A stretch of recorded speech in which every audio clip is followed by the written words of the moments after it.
ल है त म तपाईँलाई आज केपी ओली र छेपारोको एउटा कथा सुनाउँछु है। एउटा एकदमै जिद्दी बच्चाले आफ्नो बाउआमासँग भनेछ म छेपारो खान्छु। बाउआमाले लाख सम्झाए तर त्यो बच्चाले मान्दै मानेन। हार मानेर बाउआमाले बच्चाको मास्टरलाई बोलाए। मास्टर घरमा आएर फेरि पनि बच्चालाई सम्झाए। केही नलागेपछि मास्टरकै आदेश अनुसार एउटा छेपारो मगाइयो। प्लेटमा राखिएको छेपारो बच्चालाई दिँदै मास्टरले भने ल खा। अब बच्चाले रुँदै यो त काँचो छ खान्न, तारेको खान्छु भन्न थाल्यो। छेपारोलाई तुरुन्तै तारेर लिएर आइयो। मास्टरले ल अब चुपचाप लाएर खा भनेर भन्न नपाउँदै बच्चाले उफ्रिँदै भन्यो यो सिङ्गै त खान्न, आधा मात्र खान्छु।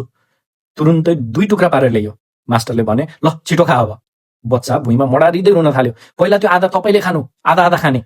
पसिन भइसकेका मास्टरले पसिना पुस्दै नाक र आँखा थुन्दै आधा छेपारो निले। जब मास्टरले छेपारो निले बच्चा सासै रोकिएला झै उफ्री डाको छोडेर झन् बेसरी रुन थाल्यो। सबैजनाले सोधे के भयो फेरि?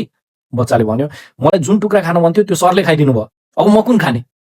मास्टरजी सुरुवाल तान्दै टाप कसे। गर्न सक्ने खासै केही होइन, दुनियाँभरको नौटङ्की गफ मात्र लाउने त्यही बच्चा अलि ठुलो भयो, एकजनाको घाँटी छिनाल्यो, अझै ठुलो भयो, गर्नु भ्रष्टाचार गर्यो, अझै बुढो हुन थाल्यो, जेनजी आन्दोलनमा बच्चाहरू मार्यो, अनि अहिले संसारले त्यही नामलाई छिछि र दूर गर्दै थुकिरहेका छन्। त्यो नाम हो केपी ओली।